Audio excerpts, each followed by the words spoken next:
하나님께서 오늘 우리 가운데 주시는 말씀은 열왕기상 19장 19절에서 21절까지 말씀입니다. 열왕기상 19장 19절에서 21절까지.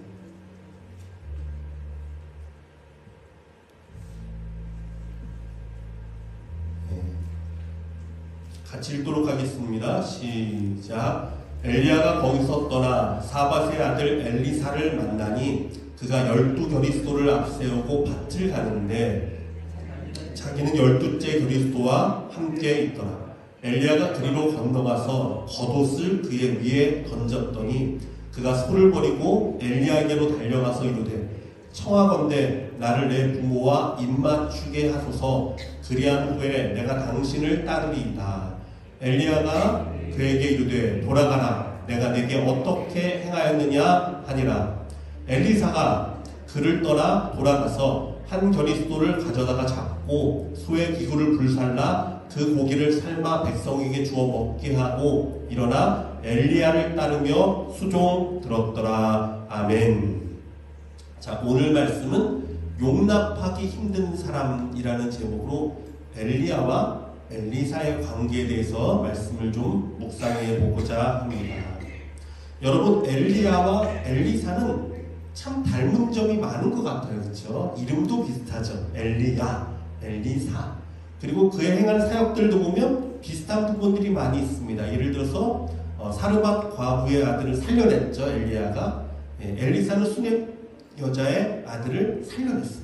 그 살려내는 장면도 비슷하죠. 엘리야가 그 몸 위로 엎드려서 3번 엎드렸더니 살아났죠. 엘리사는 그 죽은 아이의 눈과 눈, 코와 코, 이걸 다 맞추고 됐을 때 살아났어요. 자, 이렇게 비슷한 구석이 많은 것 같은데 사실 자세히 살펴보면요, 이 둘은 완전히 다른 사람이에요. 첫 번째로는 그 출신과 배경이 다릅니다. 먼저 엘리야를 살펴볼까요? 엘리야는요, 디셉 사람이라고만 되어 있어요. 성경에 길르앗에 우거하는 자 중에, 거기에 사는 사람 중에 디셉 사람 엘리야라는 사람이 있다. 이게 첫 등장이에요. 그래서 이 엘리야는요, 후대 사람들이 아무리 조사해도 이 사람이 도대체 어느 가문에 어느 지파 사람인지도 몰라요. 디셉이라는 동네도 아주 시골의 촌동네, 지금도 디셉이 어딘지 못 찾는답니다. 어디였는지. 그러니까 엘리사를 말한다면 정말 촌구석에 있던 어떤 이름 모를 사람이 갑자기 나타나는 거예요. 왜냐하면 이스라엘 문화 가운데 누구를 소개한다, 특별히 중요한 사람을 이야기할 땐 꼭 누구누구의 아들, 이게 나옵니다. 그의 출신과 배경이 반드시 나와요. 근데 엘리야는 그게 없어요. 그래서 혹자는 엘리야가 고아가 아니었나 라고도 생각을 해요. 아버지 이름이 안 나오니까. 아무튼 엘리야는 이런 사람이었어요. 아무것도 없는 사람이에요. 그런데 엘리사는 다릅니다. 엘리사는 아벨모올라 사밧의 아들 엘리사라고 나와 있는데, 아벨모올라 출신 사람이에요. 이사갈 지파의 사밧의 아들이었습니다. 이 이름을 가지고 추적이 가능해요. 이사갈 지파의 사밧의 아들이었어요. 그리고 아주 부유했던, 넉넉했던 집안, 아주 권세고 힘있던 집안의 아들이었습니다. 성격도 다릅니다. 성향도 다릅니다. 엘리야는 어떻습니까? 감정의 기복이 아주 심했던 사람이잖아요. 그냥 불같은 능력으로 하늘의 불을, 응답을 일으키기도 했지만 또다시 낙심해서 로뎀나무 밑에 가서 죽고자 했던, 감정의 기복이 아주 심했고요. 또 성정은 막 불같은 성정을 가졌죠. 또 우울증에도 쉽게 빠졌고, 또 지난주에 봤었지만 두려움도 많았던 사람입니다. 반면에 엘리사는 완전 반대예요. 감정의 기복이 많지 않습니다. 평온한 사람입니다. 두려움이 없습니다. 엘리사도 왕이 자기를 죽이러 찾아올 때가 있었어요. 근데 엘리야는 도망다녔는데 엘리사는 당당하게 기다렸다가 하나님의 말씀을 진 거예요. 엘리사는요, 두려움이 없어요. 일을 처리하는 방법도 틀립니다. 엘리야는 즉흥적이고 앞뒤를 보지 않고 달려나가는 스타일이에요. 하나님의 말씀이라면 그냥 막 달려갑니다. 뒤를 보지 않아요. 바알의 제사장 450명, 예. 아세라의 제사장 400명, 우리 한번 대전하자. 예. 그런데 엘리사는요, 엘리야에 비해서 차분합니다. 일의 순서를 따집니다. 세밀합니다. 그의 사역을 한번 보세요. 아주 세밀하고 구체적이고요. 아주 체계적입니다. 그럼에도 불구하고 이 둘이요, 스승과 제자가 되어서 하나님의 일을 놀랍도록 수행하면서 그 사역을 아름답게 계승했습니다. 그래서 오늘은 엘리사와 엘리야의 말씀으로 우리 성도들에게 권면의 말씀을 좀 드리고자 합니다. 오늘 우리가 소그룹 새로 개편해서 나아가잖아요. 사실은 이 소그룹을 통해서 말씀이 나눠지고 교제가 나눠지면서 교회가 얼마나 튼튼해지고 온전해지는지 모릅니다. 이러한 교제와 나눔을 통해 예수 그리스도의 교회는요, 생명력을 얻고 건강한 공동체가 돼가는 거예요. 네, 원래 그렇습니다. 항상. 그래서 초대교회에서도 말씀 나누는 모임이 계속 일어나잖아요. 그 가운데 부흥이 일어나죠. 떡을 떼며 말씀을 나누며. 자, 그런데 가장 어려운 부분이 뭐죠? 가장 어려운 부분이 뭐냐면 늘 사람과의 관계란 말이에요. 언제나 그게 제일 힘들어요. 사람들이 다 내 마음 같지가 않은 거야. 내 마음 같지가 않아요. 살아온 배경도 틀립니다. 그렇잖아요. 각자 살아온 배경이 다 달라. 그러니까 다 틀려. 성격도 다릅니다. 어떤 사람은 불같은 사람도 있고, 어떤 사람 그냥 천천히 있는 사람도 있고, 다 틀려요. 성향도 다 틀립니다. 그러다 보니까 늘 관계 때문에 어려움을 겪는 경우가 왕왕 생깁니다. 종종 생깁니다. 하지만 하나님은요, 이러한 다른 사람들을 모아서 놀라운 일을 이루어가시는 분이심을 믿으시기를 바랍니다. 이게 하나님의 일이에요. 마치 물과 불은 완전히 다른 성향이잖아요. 다르잖아요. 물과 불은 다르잖아요. 사실 엘리야를 말할 때 불의 선지자라고 말하거든요. 엘리사를 말할 때는 물의 선지자라고 말해요. 왜냐하면 엘리야는 물을 정화하고 물로 치유하는 역사가 많이 나타나는 사람이에요. 자, 물과 불이 전혀 다른 성질의 것이지만 훌륭한 요리사의 손에 들어가면 어떻게 됩니까? 물과 불을 이용해서 아주 맛있고 좋은 음식들을 만들어내잖아요. 자, 이야기했듯이 엘리야는 불의 사람입니다. 그의 사역은 불과 같았습니다. 엘리야는 물과 같은 사람이었어요. 그런데 물과 불이 처음 만날 때 어떤 일이 벌어졌는지 오늘 말씀을 통해서 살펴보고자 합니다. 자, 어저께 우리가 지난주에 말씀을 통해서 우리가 뭘 봤죠? 호렙산에서 하나님께서 엘리야에게 3가지 말씀을 주셨죠. 엘리야가 정말 못하겠다니까 너는 3가지 내 말씀을 들어라. 너는 하사엘에게 기름을 부어서 아람 왕이 되게 하라. 2번째, 예후드에게 기름 부어서 이스라엘 왕이 되게 하라. 3번째, 아벨모올라 사밧의 아들 엘리사에게 기름을 부어 너를 대신하여 선지자가 되게 하라. 라는 말씀이었어요. 이걸 통해 하나님의 역사가 흘러감을 알게 해주시고, 엘리야는 몰랐지만 엘리야는 아무것도 변화 없는 것 같았지만 하나님은 준비하고 계셨고 하나님은 역사를 움직이고 계시다는 걸 나타냈다고 말씀을 드렸습니다. 자, 근데 여기서 뭘 하라고요? 기름을 부으라고 했잖아요. 3명에게 가서. 이걸 기억해 주세요.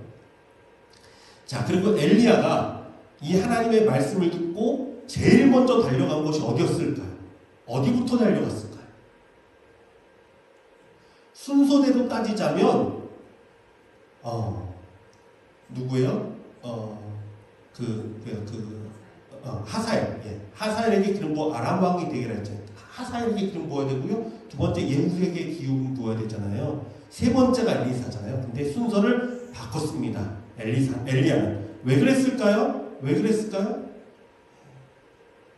빨리 가서 기름 붓고 은퇴하고 싶었어요. 자기 좀 사역을 이제 좀 내려놓고 싶었다는 거예요. 엘리야의 마음이. 여태껏 그랬잖아요. 하나님한테. 나는 내 열조보다 못하나이다. 계속 그랬잖아요. 그래서 그랬는지 몰라도요. 3번째 명령부터 갔습니다. 엘리사에게 먼저 달려갔습니다. 근데 엘리사에게로 달려가서 그가 봤던 장면은 충격적입니다. 이걸 잘 봐야 돼요. 왜냐하면요, 성경은 그냥 허튼 얘기를 쓰지 않는단 말이에요. 성경에서 근데 이 장면을 분명하게 이렇게 기록해놨어요. 어떤 장면? 엘리사가 밭을 갈고 있는 장면입니다. 말씀 볼게요. 엘리야가 거기서 떠나 사밧의 아들 엘리사를 만나니 그가 12겨리소를 앞세우고 밭을 가는데 자기는 12째 겨리소와 함께 있더라. 엘리야가 그리로 건너가서 겉옷을 그의 위에 던졌더니. 아주 자세하게 얘기하고 있죠. 엘리사가 뭘 하고 있었는지, 어떻게 하고 있었는지, 그의 주위 환경이 어떤지를 자세히 이야기해요. 보라는 거예요. 자, 지금 이스라엘 상황이 어떤 상황이죠? 어떤 상황이죠? 3년 반의 극심한 가뭄이 있었습니다. 모든 농작물들이 말라 죽었습니다. 왕조차 어떻게 했습니까? 자신 기르던 가축을 먹일 물을 찾아 헤맸잖아요. 아합왕이요. 그게 성경에 나오잖아요. 그것이 불과 2달 전 일이랍니다. 그렇죠? 40일 동안 광야 호렙을 갔으니까, 호렙산을 갔으니까 뭐 여러 가지 좀 시간이 걸렸다 해도 한 40일, 한 2달 아니란 말이에요. 2달 안. 2달 전인데 이제는 비가 내렸으니까 엘리사가 밭을 일구며 나아가는 거예요. 근데 밭을 일구는 건 좋은데 그 규모가 엄청납니다. 12겨리소를 앞세웠다 그랬죠. 한 겨리가 2마리예요. 그러니까 24마리 소가 일렬로 쫙 서 있습니다. 한 겨리에 한 사람이 붙들고 있어요. 엘리사는 12번째였어요. 그럼 그 얘기가 뭐죠? 그의 종이 11명이 쫙 서 있어요. 이 뭐 제가 이제 그 그림을 이제 하려고 재미나에서 이제 이런 사파를 만들어 봐라 그랬더니 이렇게 만들었더라고요. 하나 더 볼게요. 12겨리소를 하라는데 자꾸 한 마디씩 앞으로 나오더라고요. 왜냐하면 한 번에 다 그림 들어가기 힘드니까 그렇게 그리더라고요. 이거보다 더한 거예요. 쫙 늘어선 거예요. 여러분 한번 생각해 보십시오. 우리 옛날에는요, 집에 소 한 마리만 있어도 부자였어요. 기억하시나요? 제가 어렸을 적에 우리 시골이 여주에 있었는데 저희 작은아버지 댁에 놀러 가면요, 거기 시골에서 농사 지었거든요. 옛날에 작은아버지가. 어렸을 때 기억이 있어요. 근데 작은아버지가 어느 날 저희 집에 오시더니 그런 얘기를 하더라고요. 소가 있는 걸 자랑하는 거예요. 소가 한 마리 있었어요. 하시는 말씀이 소가 자동차보다 낫다는 거예요. 왜냐하면 소는 새끼를 또 낳잖아요. 그 얘기를 하시면서 새끼를 낳았다고 막 하시면서 소가 뭐 어쩌고 저쩌고 막 자랑을 하셨던 기억이 제 머릿속에 있어요. 어렸을 때인데. 가지고 소에 대한 기억이 있어요. 그 시골에 놀러 가면 소도 이렇게 만지고 그랬던 기억이 있어요. 여러분, 소 한 마리만 있어도 농사 많이 질 수 있습니다. 한 번 밥 갈고 끝나는 거 아니잖아요. 소가도 여기저기 가요. 또 빌려주기도 해요. 근데 24마리의 소가 있었어요. 그렇게 어려운 시기. 야, 11명의 종이 있었어요. 이건요, 단순히 부자가 아니라 거의 재벌 수준이에요. 당시에. 그러니까 엘리야가 보기에는 입이 쩍 벌어지죠. 엘리야는 어떤 사람이에요? 엘리사는 어떤 사람이에요? 엘리야가 보기에 엘리사는 어떤 사람이에요? 입에 금수저 물고 태어난 사람이에요. 자기는 정말 흙수저. 정말 아무것도 없이 내세울 게 아무것도 없고 부모도 내세울 게 없고 살고 것도 정말. 그런데 이 엘리사는 이렇게 어려운 시기 24마리의 소를 쫙 옆으로 정렬해서 종들 11명과 함께 밭을 쫙 알고 있는 거예요. 그가 보기에는 어떤 사람? 고생 없이 자란 도련님 같은, 금수저 도련님 같은 사람. 기가 차죠. 이런 사람이 자기가 생명을 내놓고 해도 힘들었던 그 사역을 감당한다고요? 엘리야 생각에 중간에 힘들어서 도망치지는 않겠어요? 도대체 어떻게 이 사역을 감당합니까? 자기도 정말 죽겠다고 도망쳤는데. 그래서 하나님은요, 엘리야에게 말씀하시기를 기름을 부으라 했잖아요. 근데 엘리야의 모습을 보니까 기름 붓는 장면은 나오지 않습니다. 그리고 어떤 장면이 나오죠? 겉옷을 그의 위에 휙 던져버려요. 이 장면만 하나 다 나와요. 사실 이 겉옷은요, 이 성경에서 이제 엘리야 이야기할 때 이 겉옷은 매우 중요한 포인트 중에 하나예요. 이 겉옷은 엘리야의 정체성이자 자기의 삶과 사역을 대변하는 유일한 그의 소유, 유일한 그의 소유예요. 그는 어떤 모습을 가졌죠? 정말 아무런 소유 없이 이 겉옷 하나만 걸쳐 입고, 광야에서 진짜 외치는 자의 소리처럼 살았던 사람이에요. 혼자 사역했잖아요, 항상 엘리야는요. 그의 고난과 그 외로움과 그 눈물을 대변하는 것이 이 겉옷이란 말이에요. 엘리야의 겉옷. 물론 성령의 임재를 상징하기도 하지만. 그래서 그 겉옷을 엘리사 위에 던진 것은 아마도 이런 건지 몰라요.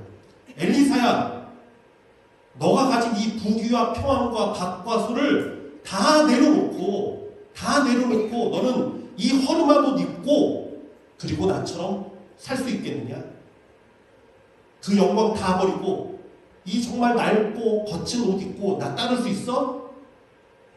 이런 뜻인지도 몰라요. 사실 엘리야의 관점에서 엘리사는 믿기 힘든 사람이란 말이에요. 고생 하나 없이 금수저로 살아온 사람이 어떻게 헌신을 하고 어떻게 자기가 걸어온 그 힘든 사역을 감당하겠습니까? 근데 엘리야가 뭐라고 대답을 합니까? 엘리야가 뭐라고 대답을 하죠?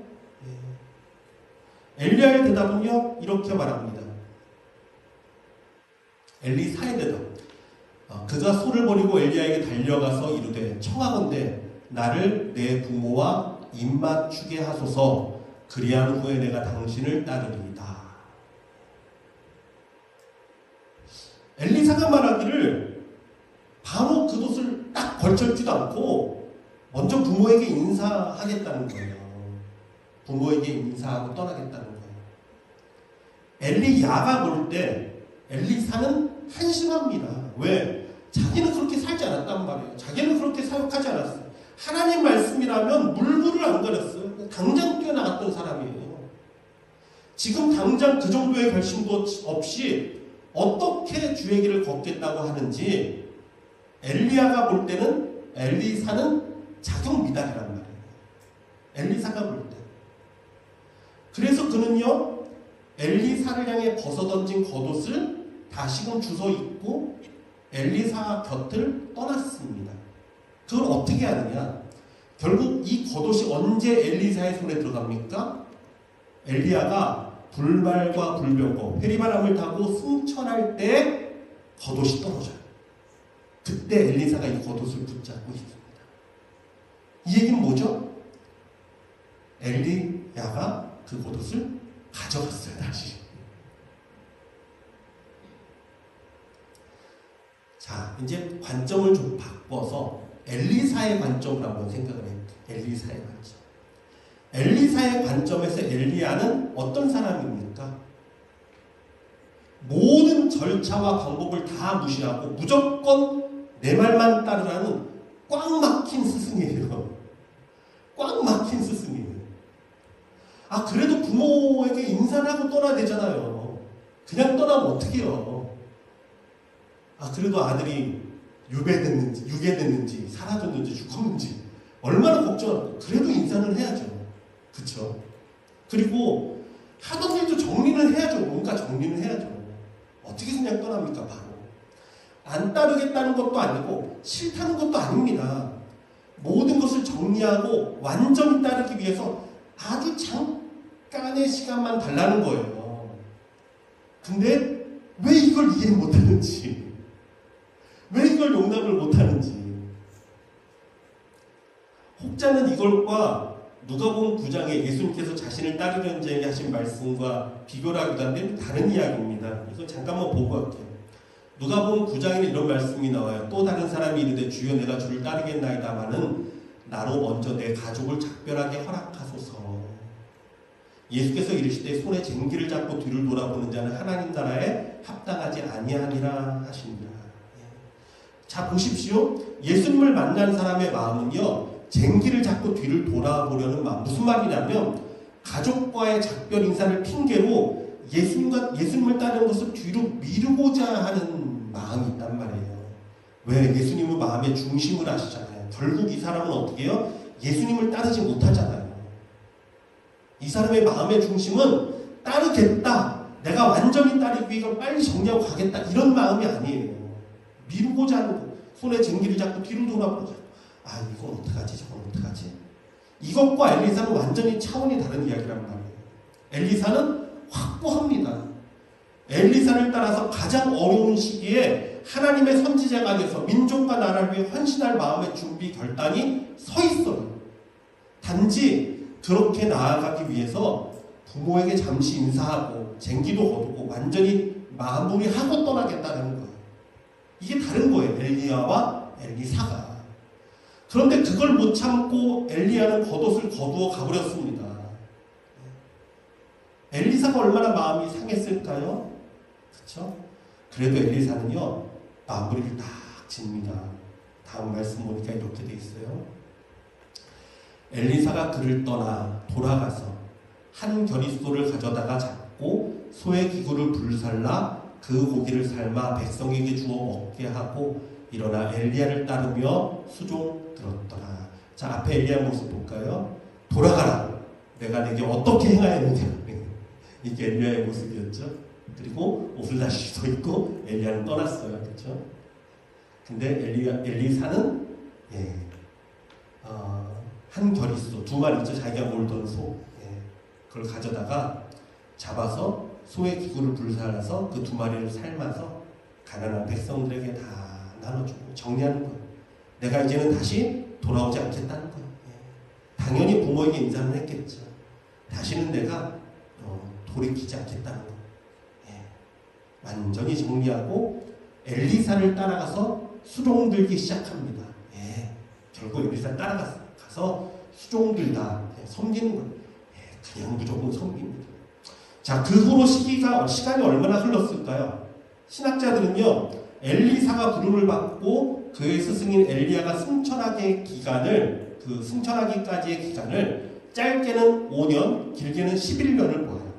이렇게 봅니다. 왜냐하면 그 사이에 많은 일이 일어났어요. 아합이 죽고 그의 아들이 왕이 되는 등의 여러 가지 일들이 일어났단 말이에요. 그래서 최소한 아무리 짧아도 5년 이상은 걸렸을 것이다. 길게는 11년까지 봤다 그래요.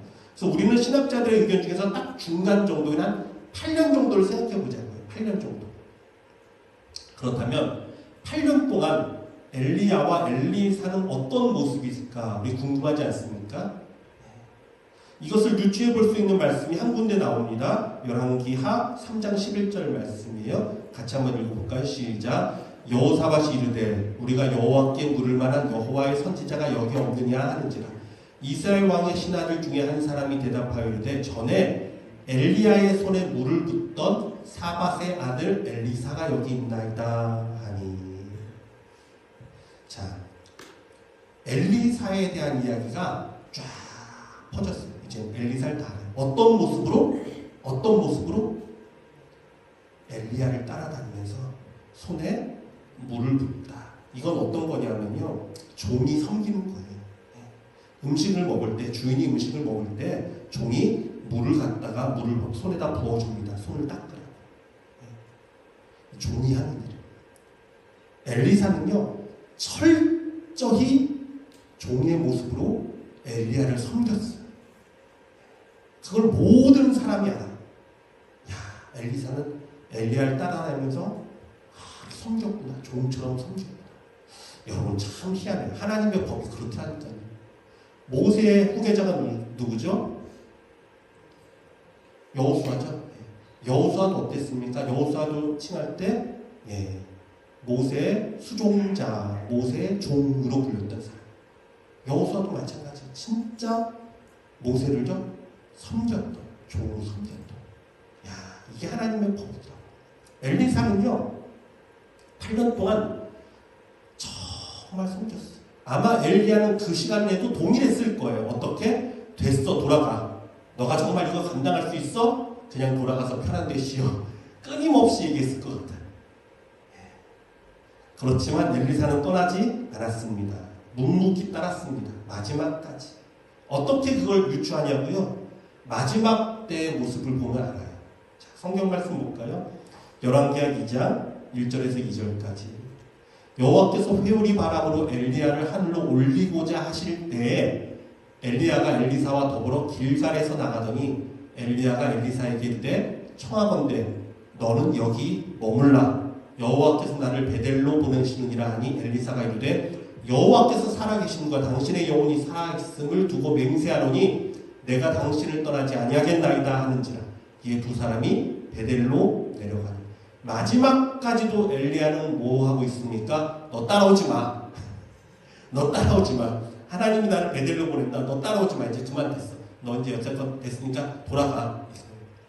근데 엘리사는 어떻게 하고 있어요? 아닙니다. 여호와 하나님이 살아계심을 두고 내가 맹세합니다. 내가 당신을 떠나지 않겠습니다.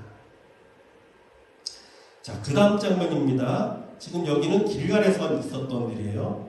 베델로 갔어요. 베델에 있는 선지자의 제자들이 엘리사에게로 나와 그에게 이르되 여호와께서 오늘 당신의 선생을 당신의 머리로 데려가실 줄 아시나이까 하니 이르되 나도 또한 아노니 너희는 잠잠하라 하니라. 엘리야가 그에게 이르되 엘리사야 청하건대 너는 여기 머물라. 여호와께서 나를 여리고로 보내시느니라. 엘리사가 이르되 여호와께서 살아계신과 당신의 영혼이 살아있음을 두고 맹세하노니 내가 당신을 떠나지 아니하겠나이다 하니라. 그들이 여리고에 이르 또다시. 자, 근데 여기가 어디라고요? 베델에 있는 선지자들의 제자, 선지자 생도들이 모여있던 곳. 지금 이걸 어떻게 보냐면 선지자 훈련소가 세워졌구나. 베델과 여리고에. 그래서 선지자를 훈련했던 선지자 학교가 있었구나. 이걸 알아요. 참 이것도 은혜로운 장면이에요. 엘리야가 옛날에 어땠습니까? 나만 혼자 남았거든. 그랬는데 하나님께서 7,000명을 남겨주셨다 그랬죠. 그리고 아합의 종이었던 누구예요? 국내 대신 누구예요? 갑자기 이름 생각나요? 오바댜가 뭐라 그러니까 내가 하나님의 그 바알에게 무릎 꿇지 않은 사람 50명씩 두 조로다가 숨겨둔 데가 먹였다 했잖아요. 그 사람인지도 몰라요. 어쨌든 이곳에 이제는 하나님의 선지 학교가 생겼어요. 참 놀랍습니다. 하나님의 일은 놀라워요. 엘리야가 나는 혼자다 했는데 하나님은 계획하고 계셨고 하나님은 이루고 계십니다. 근데 엘리야가 굳이 왜 이것을 들렸을까요? 혹 어떤 신학자는 이렇게 봅니다. 엘리사가 계속 못마땅해. 두고 가서 선지학교에서 하나님께서 다른 사람을 혹시 선택하진 않으실까? 다른 사람 누구는 없을까? 그랬을지도 모른다라고 봐요. 자, 베델에 갔는데 베델에서도 따르겠답니다. 그 다음에 여리고로 갔습니다. 여리고에 있는 선지자의 제자들이 엘리사에게 나와 이르되 여호와께서 오늘 당신의 선생을 당신의 머리 위로 데려가실 줄 아시나이까 하니 엘리사가 이르되 나도 아노니 너희는 잠잠하라. 엘리야가 또 엘리사에게 이르되 청하건대 너는 여기 머물라. 여호와께서 나를 요단으로 보내시느냐 하니 그가 이르되 여호와께서 살아계신가 당신의 영혼이 살아있음을 두고 맹세하노니 내가 당신을 떠나지 아니하겠나이다 하는지라.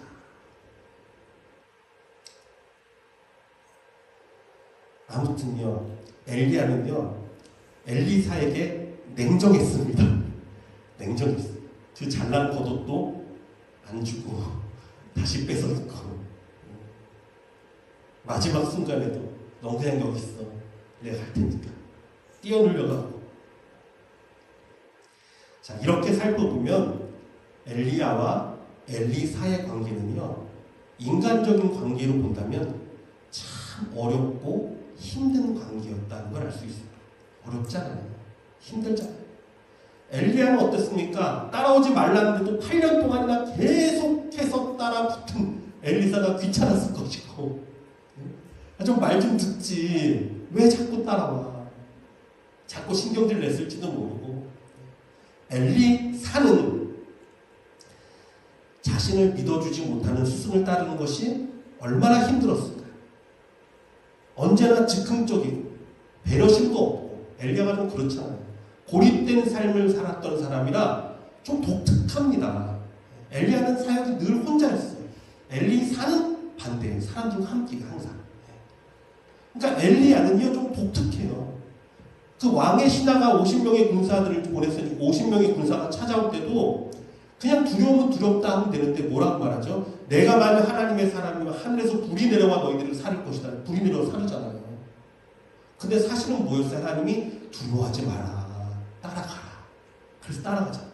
얼마나 독특한 사람이에요. 그 두려움도 제대로 표현을 못해요. 반면에 엘리사는 꼼꼼하고 계획성 있던 사람이고 섬세한 사람인데 좀 괴짜 같은 스승을 따르는 것이 쉬웠겠습니까? 아마 어쩌면 죽을 만큼 힘들었을지도 모릅니다. 어쩌면 엘리사에게 당신이 했던 사역 중에 제일 힘든 게 무엇이었습니까? 라고 말하면 사실은요 엘리야를 따르는 게 제일 힘들었습니다 라고 말할지도 몰라요. 힘들었어요. 그런데 여러분 여기서 잠깐 우리의 생각을 돌려서 하나님의 입장에서 한번 생각을 해보자. 하나님의 입장에서. 하나님에게 있어서 엘리야와 엘리사는요 모두 다 너무 사랑하는 그의 자녀이자 그의 선지자였단 말이에요. 그래서 하나님은 그들 모두에게 가장 귀한 선물을 주셨습니다. 엘리야에게는 가장 귀한 엘리사를 선물로 주셨어요. 여러분 우리가 잘 알듯이 엘리야는 우울증 증상이 좀 있잖아요. 혼자 고립되고 외로워하고 고통받는 성격이잖아요. 근데 여러분 엘리야의 말년에 하나님은 엘리사를 선물로 주셔서 아무리 미워하고 아무리 괴롭혀도 찰싹같이 붙어서 절대 떨어지지 않던 제자, 아무리 구박해도 종처럼 섬기며 엘리야를 사랑했던 제자. 야, 얼마나 감사해요. 얼마나 감사해요. 아까 그 선지학교에 있던 수많은 사람들이 있었어도 한 명도 엘리야를 따라가지 않잖아요. 그만큼 엘리야가 독특했었단 말이에요. 그래도 엘리사는 끝까지 따라가고 섬기잖아요. 엘리사 같은 사람이 어디 있어요? 아무도 없어요. 그런데도 엘리야는요 다 순종했습니다. 딱 한 가지만 빼고 따라오지 말라는 말만 빼고. 그래서 결국 마지막까지 엘리야로 하여금 외롭지 않게 한 사람, 곁을 지켰던 사람, 그를 섬겼던 사람, 엘리사예요. 그리고 엘리사는요 정말 엘리야를 사랑했습니다.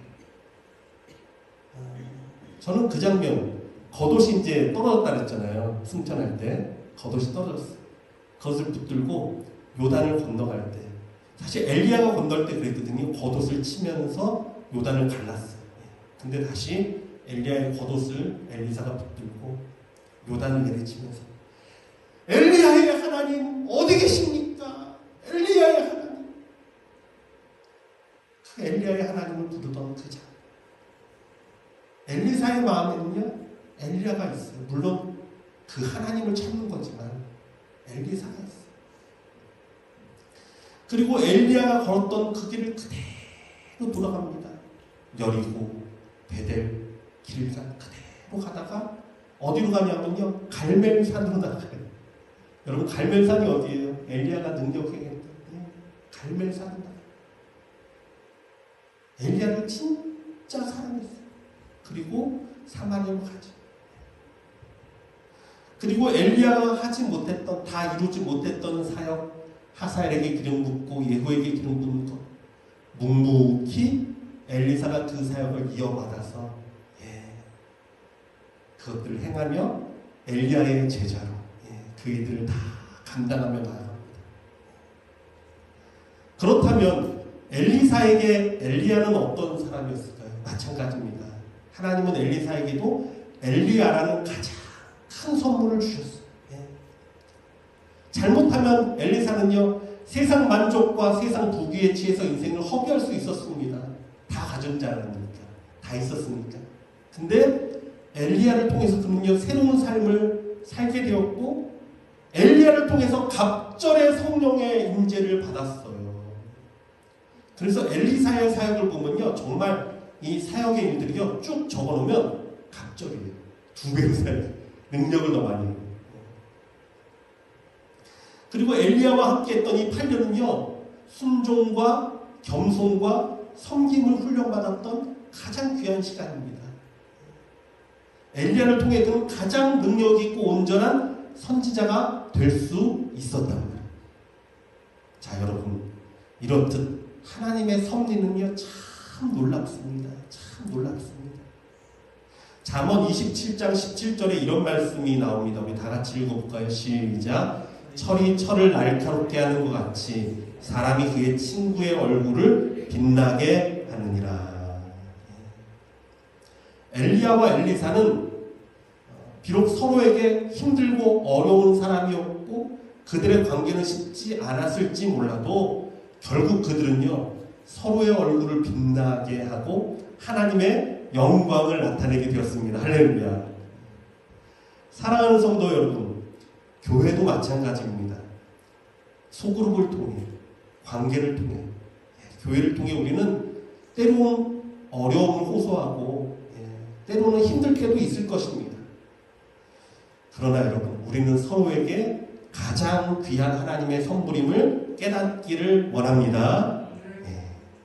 철이 철을 날카롭게 하듯 때로는 상처를 입기도 하고 찌르는 듯한 아픔을 겪는 것 같을 수도 있습니다. 그러나 그 안에서 우리는요 그래도 서로 사랑하고 그래도 서로 품어주고 그래도 서로 돌보며 우리는 성장하게 될 것입니다. 마치 엘리야와 엘리사의 모습처럼 말이에요. 그리하여 우리 모두의 얼굴이 서로 빛나게 되고 하나님의 영광이 우리 가운데 충만한 우리 소망교회가 되길 주님의 이름으로 축원합니다. 우리 옆에 있는 성도들이 한번 인사해볼까요? 당신이 나의 가장 귀한 선물입니다. 당신이 나의 가장 귀한 선물입니다. 예, 맞아요. 하나님 주신 선물들입니다. 예. 우리 같이 기도하기 원합니다. 하나님 들었습니다. 하나님 교회라는 또 우리 성도들이라는 가장 귀한 선물을 내게 주셨는데 하나님 내가 참 그것들을 바라보지 못했습니다. 하나님 관계를 통해서 하나둘씩 배워나가고 훈련받고 하나님의 영광을 나타내야 하는데 내 고집만 내 생각만 했던 걸 하나님 용서하여 주시고 정말 하나님의 나라를 위해서 우리가 합력하여 하나님의 영광을 이루는 복된 자들 되게 하여 주옵소서. 엘리야와 엘리사 같은 복된 하나님의 사람 되게 해달라고 우리 간절히 한 목소리로 간구하며 기도하겠습니다. 사랑하는 아버지 하나님 감사합니다. 주님 말씀을 통해 엘리야와 엘리사가 어떤 마음으로 어떤 관계로 나아가는지 보게 되었습니다. 하나님 그들이 서로 아버지 가운데 힘들고 어려운 절차하고 하나님 그들 가운데 가장 좋은 선물을 주셨고 가장 좋은 아버지 열매를 맺게 하시는 기억합니다. 하나님의 교회를 섬기면서 하나님의 엘리야와 엘리사 같은 마음으로 나아가기를 원합니다. 엘리사처럼 아버지 성품을 배우게 하여 주시고 엘리사처럼 살아가게 하여 주시고 엘리야처럼 나의 모든 것을 배울 수 있는 그런 은혜를 원합니다. 그러므로 하나님의 교회가 하나님의 말씀 가운데 너무 순수해지게 하여 주시고 서로 사랑하는 가운데 예수의 능력과 예수의 사랑에 흘러나가는 온전한 교회 되도록 성령의 역사하여 주옵소서. 우리 중에 하나님 하신 일들 우리 중에 하나님께 계획하신 일이 온전히 이루어져 나타내는 복된 우리 성도의 삶이 되게 하여 주옵소서. 그들의 아버지 새로운 주 아버지께 매주주가 우리 나아갑니다. 하나님 그 가운데서 우리를 한 마음 되게 하여 주시고 서로를 돌아보게 하여 주시고 아버지 떨어지지 않는 아버지 함께하는 그러한 마음으로 섬길 수 있도록 하나님의 역사하여 주시옵소서. 주님 우리 통해 계획하신 일 주님 우리 통해 계획하신 일 부족한 입술로 찬양하게 하시니 주님 우리 통해 계획하신 일 너를 통해 하신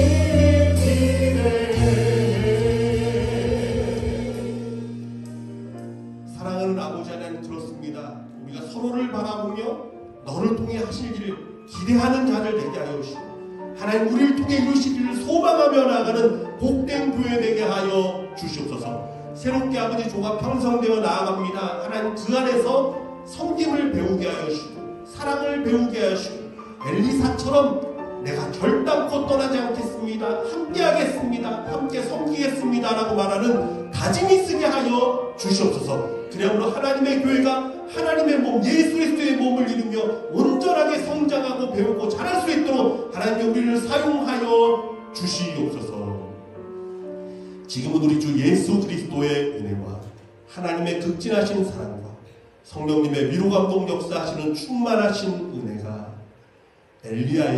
엘리사에게 비록 그들이 깨닫지 못했지만 가장 귀한 선물을 주시고 하나님의 영광을 이루신 것처럼 우리 가운데도 하나님의 영광과 뜻을 이루실 줄 믿고 사랑하며 섬기기로 다짐하는 여기 모인 모든 성도들과 우리 선교사님과 우리 이 땅과 열방 가운데 지금부터 영원토록 항상 함께 계시기를 축원하옵나이다. 아멘.